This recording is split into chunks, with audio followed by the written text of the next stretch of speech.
चरण शुरू हो रहा है। पिछले 1.5-2 महीने के अंदर पूरा देश एक तरह से बंद था। कोरोना की महामारी की वजह से पूरे विश्व के अंदर इस टाइम संकट छाया हुआ है। पिछले 1.5-2 महीने में आप लोगों ने खूब तपस्या की है, आप लोगों ने काफ़ी कठिनाई का सामना किया है और आपकी ये तपस्या विफल नहीं होगी। मुझे पूरा यकीन है कि कोरोना की महामारी से हम सब लोग मिलके इसका सामना कर रहे हैं और इस पे हम लोग जीत हासिल करेंगे। दिल्ली के अंदर अभी तक 10,054 केस टोटल हुए हैं। जैसा मैं अक्सर कहता रहा हूँ कि केसेस तो ज़्यादा हैं, लेकिन लोग बीमार पड़ रहे हैं और ठीक होके घर जा रहे हैं। 4,485 लोग ठीक हो गए हैं, यानी कि 45% लोग ठीक हो गए। 160 लोगों की मौत हो गई कोरोना की वजह से।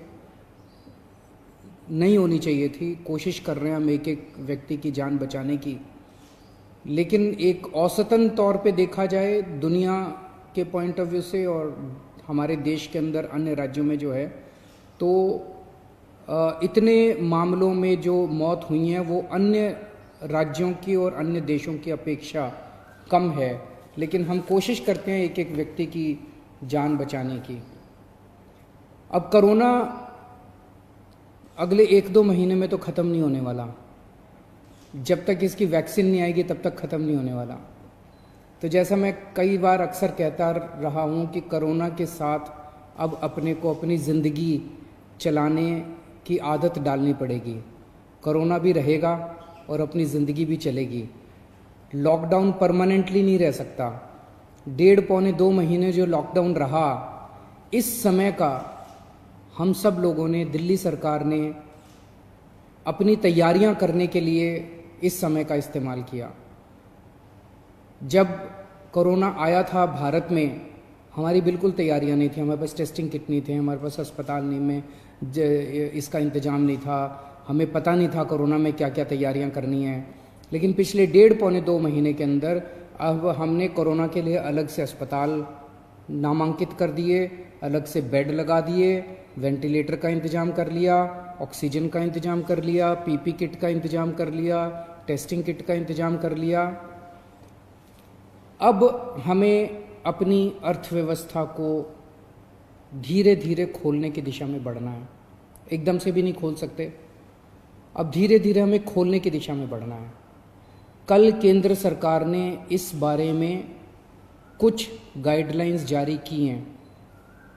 उन गाइडलाइंस को ध्यान में रखते हुए दिल्ली सरकार ने कई सारी चीज़ों को खोलने का, लॉकडाउन में ढील देने का निर्णय किया है।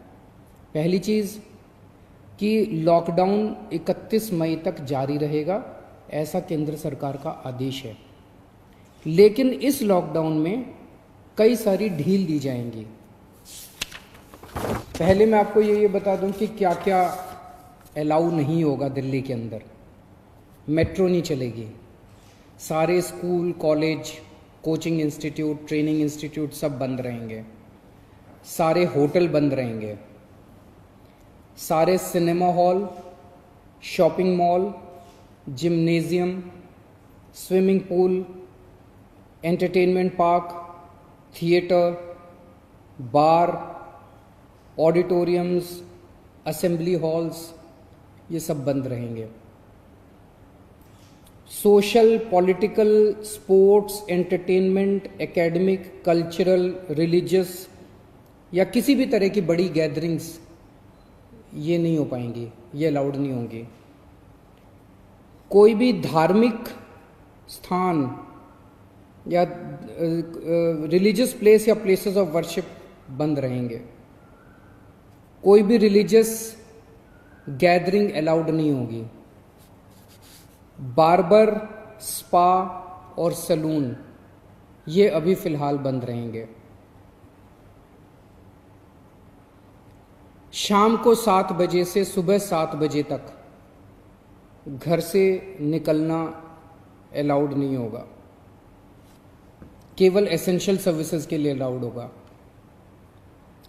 65 साल से ऊपर की उम्र के लोग, 10 साल से छोटे बच्चे, प्रेग्नेंट महिलाएं और जिन लोगों को दूसरी बीमारियां हैं जैसे डायबिटीज़, दिल की बीमारी, ऐसे लोग का घर से निकलना वर्जित होगा, क्योंकि इन लोगों के लिए कोरोना जानलेवा साबित होता है। रेस्टोरेंट्स को खुलना अलाउ होगा, लेकिन वहाँ बैठ के खाना अलाउड नहीं होगा, केवल रेस्टोरेंट्स में होम डिलीवरी अलाउ होगी। स्पोर्ट्स कॉम्प्लेक्स और स्टेडियम ये खोल दिए जाएंगे, लेकिन यहाँ किसी भी मैच के दौरान दर्शक अलाउड नहीं होंगे। ट्रांसपोर्टेशन को खोला जा रहा है, तो auto rickshaw, e rickshaw, cycle rickshaw ये अलाउड होंगे, लेकिन केवल एक पैसेंजर।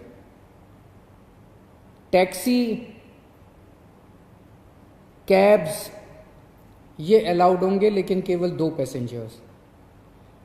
ग्रामीण सेवा, फटफट सेवा, इको फ्रेंडली सेवा ये अलाउड होंगे, लेकिन केवल 2 पैसेंजर्स। मैक्सी कैब में केवल 5 पैसेंजर्स और आरटीवी में 11 पैसेंजर्स। लेकिन हर सवारी उतरने के बाद ड्राइवर की जिम्मेदारी होगी कि वो सवारी वाले एरिया को डिसइंफेक्ट करेगा, ताकि जो अगली सवारी बैठती है उसको भी खतरा ना हो और ड्राइवर को भी खतरा ना हो। कार पूलिंग या कार शेयरिंग अलाउड नहीं होगी एग्रीगेटर्स वालों को। दिल्ली में बसें चलना चालू हो जाएगा।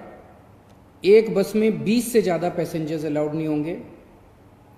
बस में चढ़ने के पहले हर पैसेंजर की स्क्रीनिंग की जाएगी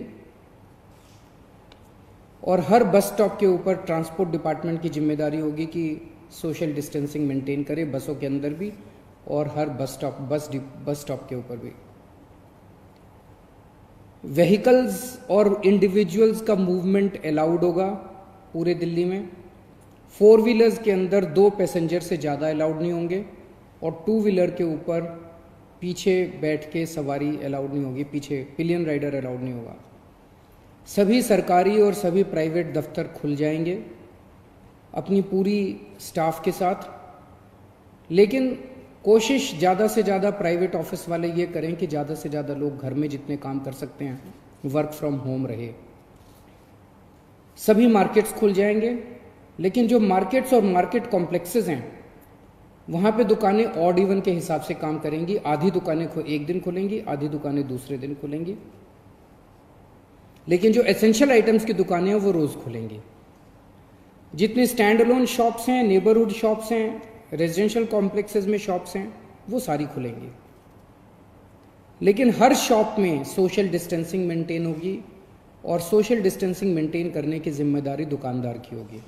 अगर किसी दुकान के ऊपर सोशल डिस्टेंसिंग मेंटेन नहीं हो रही तो दुकान बंद कर दी जाएगी। जितने इंडस्ट्री है सारी इंडस्ट्री खोली जाएगी, लेकिन इनके टाइमिंग्स को थोड़ा सा स्टैगर कर दिया गया है भीड़ को रोकने के लिए। कंस्ट्रक्शन एक्टिविटीज़ शुरू की जा रही हैं, लेकिन कंस्ट्रक्शन एक्टिविटीज़ में केवल दिल्ली में रहने वाले जो वर्कर्स हैं वही अलाउड होंगे। अभी ट्रांस बॉर्डर वर्कर्स अभी लाना, बाहर से वर्कर्स को अभी लाके वो अलाउड नहीं होगा। शादी के लिए केवल 50 गेस्ट्स अलाउड होंगे और उसमें सोशल डिस्टेंसिंग मेंटेन की जाएगी। फ्यूनरल के लिए केवल 20 लोग अलाउड होंगे और उसमें सोशल डिस्टेंसिंग मेंटेन की जाएगी। कंटेनमेंट जोन्स के अंदर किसी भी किस्म की कोई एक्टिविटी अलाउड नहीं होगी एसेंशियल सर्विसेज को छोड़ के। इंटर स्टेट पिछले कुछ दिनों में देखा गया कि बॉर्डर के ऊपर नर्सेज को, डॉक्टर्स को रोक दिया गया। केंद्र सरकार ने भी ये आदेश दिए हैं कि बॉर्डर के ऊपर डॉक्टर्स को, मेडिकल प्रोफेशनल्स को, नर्सेज को, पैरामेडिकल स्टाफ को, सैनिटेशन पे काम करने वालों को, एम्बुलेंस को, इनको बिना रोक टोक के अलाउ किया जाएगा। और बॉर्डर के ऊपर इंटरस्टेट मूवमेंट के लिए गुड्स और कार्गो के ट्रक्स जो हैं, चाहे वो खाली ट्रक हों चाहे सामान से भरे हुए हों, उनको सबको अलाउ किया जाएगा। और सबसे ज़रूरी है कि मास्क पहन के निकलना अनिवार्य है, सबको मास्क पहने रहना ज़रूरी है और सोशल डिस्टेंसिंग हर जगह मेंटेन करना ज़रूरी है। और बार बार जितनी बार हो सके आप अपने हाथ अच्छे से सैनिटाइज़र से या साबुन से धोते रहिए। अपना ख्याल रखिए, अपने परिवार का ख्याल रखिए। बड़ा कठिन समय है, लेकिन मुझे पूरी उम्मीद है जिस तरह से आपने पिछले 2 महीने में तपस्या की है, आपकी तपस्या ये बेकार नहीं जाएगी और हम सब लोग मिलके कोरोना से जीत पाने में कामयाब होंगे। नमस्कार।